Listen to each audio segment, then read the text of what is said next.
Simon Cowell's subtle changes after his son's heartbreaking diagnosis has left fans wondering what could shake the usually calm judge. The man who built an empire on tough love and harsh truths is now facing something that has turned his world upside down. A personal journey and emotional goodbye that has transformed him.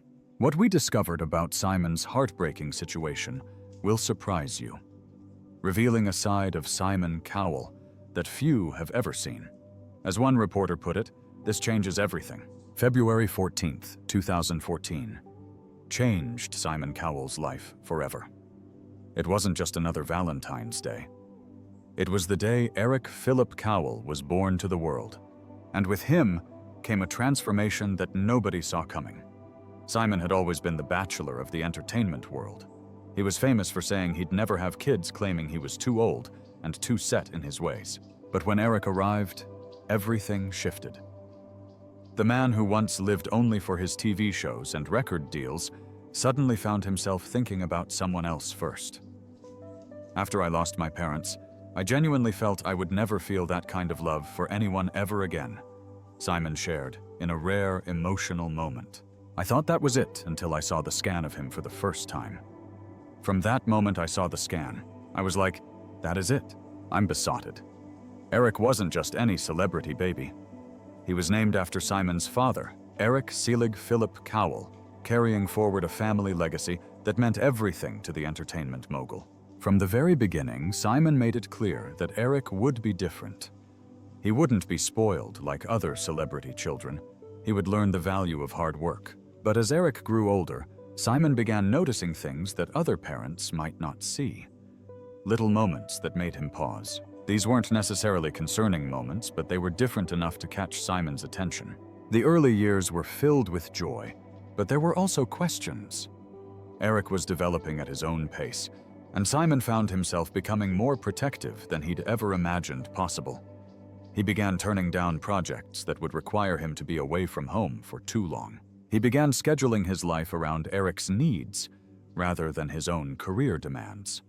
What Simon didn't know was that these early observations would later become pieces of a much larger puzzle. A puzzle that would eventually lead to the heartbreaking diagnosis that would shake his world to its core. A father's growing concerns. As Eric grew from a toddler into a young child, Simon Cowell's protective instincts only intensified. But it wasn't just typical parental worry. There was something deeper happening. Simon began to notice something that made him question whether Eric's development was following the same path as that of other children his age. Eric had always been a quiet child, but as he approached his second birthday, Simon realized something significant. Eric still wasn't speaking. While other children his age were forming words and short sentences, Eric remained largely silent. Simon tried to convince himself that Eric was simply a late talker, but the worry always lingered beneath the surface. The entertainment industry is full of noise, bright lights, and constant stimulation. During public appearances, Eric would often cover his ears or seem overwhelmed by the chaos around him.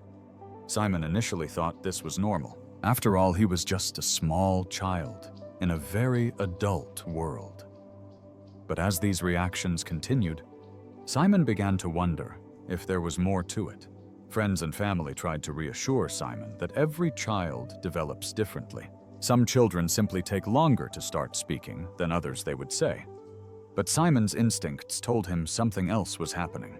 He'd built his career on reading people, on understanding what made them tick. With Eric, he sensed there was a complexity he couldn't quite grasp. The sleepless nights began around this time. Simon would lie awake thinking about Eric's future, wondering if he was missing something important. He started researching child development, reading about different conditions and possibilities. The more he learned, the more questions he had. What made it even more difficult was Eric's intelligence. The boy was clearly bright, observant, and capable of understanding complex situations. He just expressed himself differently from other children. Simon began to realize that traditional milestones might not apply to his son. Eric was creating his own timeline, his own way of experiencing the world. Simon's concern wasn't about Eric being different. It was about making sure Eric had everything he needed to thrive. The father, who once measured success in record sales and TV ratings, now found himself measuring success in much smaller, more precious moments. A smile from Eric, a moment of connection, a breakthrough in communication. But even as Simon adapted to Eric's unique way of being, he couldn't shake the feeling that they were heading towards something bigger, something that would require more than just patience and love. Something that would test everything he thought he knew about being a father. The world watches. While Simon Cowell was privately grappling with his concerns about Eric's development, the public remained largely unaware of the internal struggle happening behind closed doors. To the outside world, Simon was still the sharp-tongued judge who could make or break careers with a single comment. But those close to him began noticing subtle changes in his behavior. Eric had made a few public appearances, including a memorable moment on Britain's Got Talent, where he gave an act the golden buzzer. The audience loved seeing Simon's softer side, watching him interact with his son. But what they didn't see were the careful preparations that went into those moments.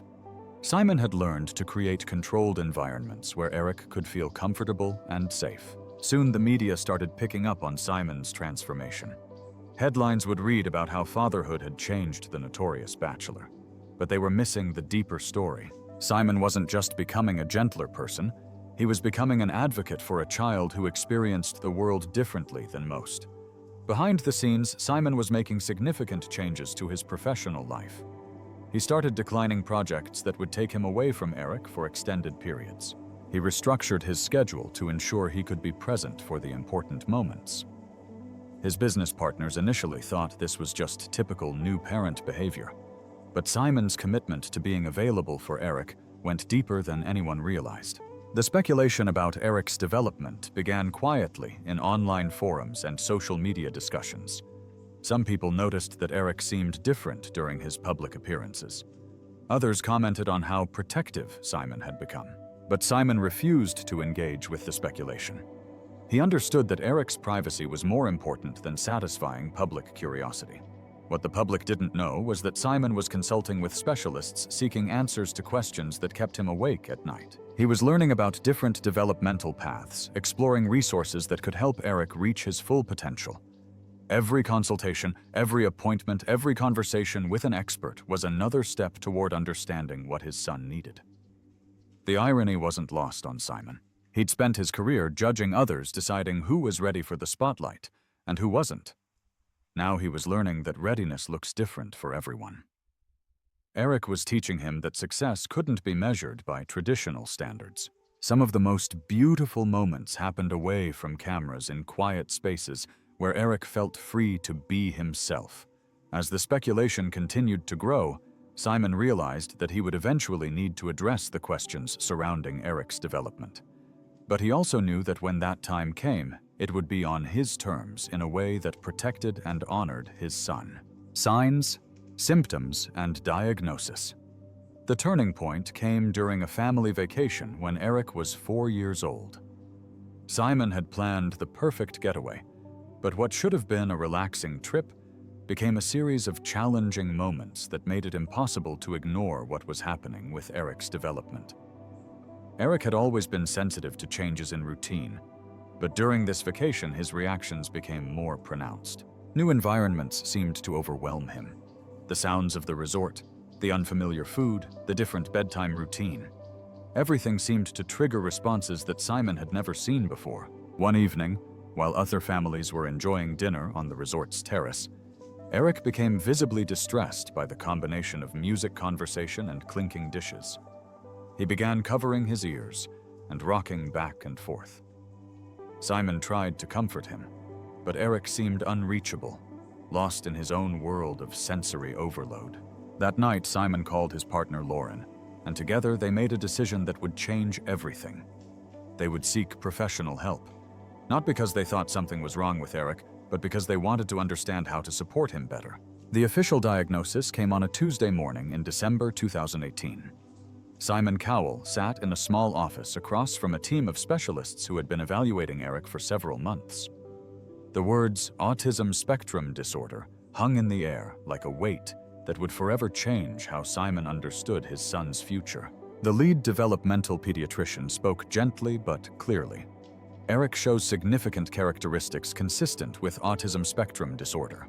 His challenges with verbal communication, his sensory sensitivities, and his need for routine all point to this diagnosis. Simon felt his world shift in that moment. Not because the diagnosis was unexpected. He'd been preparing for this possibility for months, but because it made everything real. Eric would need specialized support therapies and an understanding that the world wasn't always ready to provide.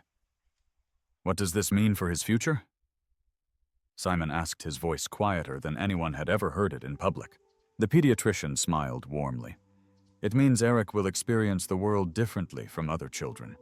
But with the right support, he can absolutely thrive. Many children with autism go on to live fulfilling, successful lives. The diagnostic report was comprehensive, detailing Eric's strengths alongside his challenges.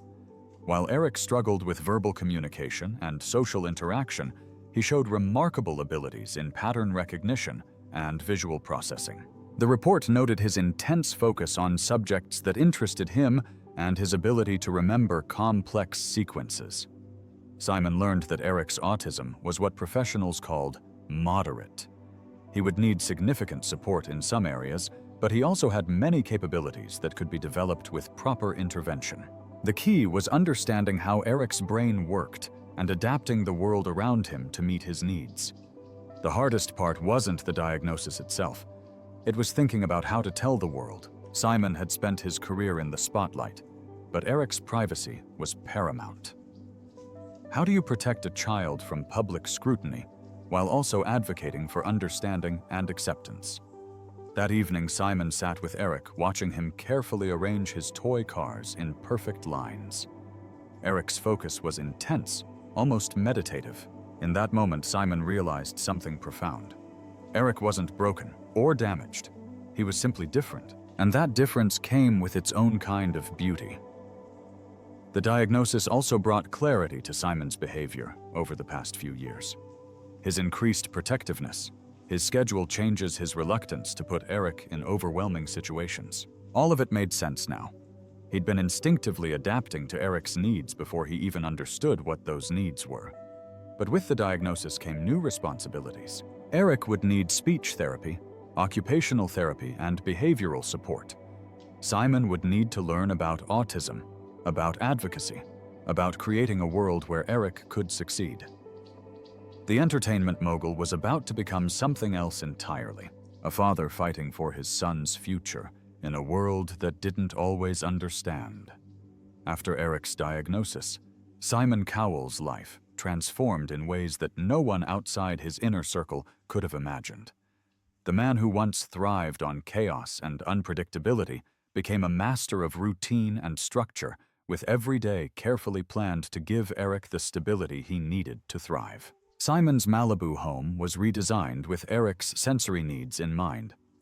Simon spared no expense in creating an environment where Eric could feel safe and comfortable. The daily routine became sacred. Eric needed predictability, so Simon structured his schedule around speech therapy sessions, occupational therapy appointments, and carefully planned social interactions. What looked like a simple play date required hours of preparation, ensuring Eric would be in the right mindset and environment to succeed. Simon also had to confront his own emotions about Eric's diagnosis. There were moments of grief not for Eric, but for the typical father-son experiences he'd imagined. The spontaneous trips, the casual conversations, the effortless bonding moments. Instead, Simon learned to find joy in different types of connections. Eric's communication happened through gestures, expressions, and behavioral cues. Simon became fluent in this silent language understanding when Eric was overwhelmed, when he was happy, and when he needed space. Their bond deepened through this unique form of communication, creating an intimacy that went beyond words. The therapy sessions were intensive and emotionally demanding. Simon watched Eric work with speech therapists, struggling to form words that came naturally to other children. He observed occupational therapy sessions, where Eric learned to process sensory information without becoming overwhelmed. Each small breakthrough was celebrated like a major victory, but it was exhausting. Simon began turning down more projects, delegating responsibilities to trusted colleagues. His business partners noticed the changes but didn't fully understand the reason behind them. Simon wasn't just becoming a more hands-on father, he was becoming Eric's primary advocate and support system. The isolation was perhaps the hardest part. Simon couldn't discuss Eric's challenges openly without risking his son's privacy. He felt alone in navigating this new reality, carrying the weight of decisions that would affect Eric's entire future. Every choice about therapy, schooling, and social interaction felt monumental. Late at night, Simon would sit in Eric's room watching his son sleep peacefully. In those quiet moments, he felt the full weight of responsibility. Eric was depending on him to create a world where he could succeed. The man who had built an empire on judging others now faced the ultimate test, being the father Eric needed him to be. The sadness wasn't for Eric's autism. It was for the world's inability to see Eric's unique gifts. Simon knew his son was extraordinary, but he also knew that not everyone would understand or appreciate Eric's different way of experiencing life. It's sad that the world might not be ready for someone as special as Eric. The public struggle. As 2019 progressed, Simon Cowell found himself facing an impossible dilemma. Rumors and speculation about Eric's development had begun circulating in celebrity gossip circles and online forums. The whispers were getting louder, and Simon knew he would eventually need to address them while protecting Eric's privacy. The speculation was painful to watch. People who had never met Eric were making assumptions about his development, his needs, and his future. Some comments were well-intentioned but misguided. Others were cruel and based on outdated stereotypes about autism. Simon felt a fierce protectiveness that he'd never experienced before. People around Simon advised him to ignore the rumors, but his parental instincts told him something different. If he stayed silent, the speculation would continue and potentially become more harmful. But if he spoke out, he risked turning Eric's private struggle into public entertainment. The decision to speak publicly about Eric's autism came during a tough week. A tabloid had published photos of Eric having a sensory overload at a public event with commentary that completely misunderstood what was happening. Simon realized that silence was no longer protecting his son. It was allowing misinformation to spread. Simon's statement was carefully crafted and limited. He confirmed that Eric was autistic and asked for privacy and understanding. He emphasized that Eric was a happy, loved child who experienced the world differently than others. The response was immediate and overwhelming. Support poured in from other parents of autistic children, from autism advocates, from fans who appreciated Simon's honesty. But there was also the inevitable invasion of privacy that Simon had feared. Suddenly, every public appearance was scrutinized for signs of Eric's autism. Every interaction was analyzed and commented upon. The media attention was exactly what Simon had hoped to avoid. Eric's autism became a talking point, a human interest story, a teaching moment. While much of the coverage was positive and educational, Simon struggled with the loss of privacy. Eric hadn't chosen to be a public figure, but his father's celebrity status had made that choice for him. Simon began working with autism organizations, using his platform to educate people about the condition. He spoke about the importance of early intervention, the need for understanding and acceptance, and the gifts that often accompany autism. But he always kept the focus on general awareness, rather than specific details about Eric's experience. The public struggle was exhausting. Simon found himself constantly defending Eric's right to privacy, while also advocating for broader autism acceptance.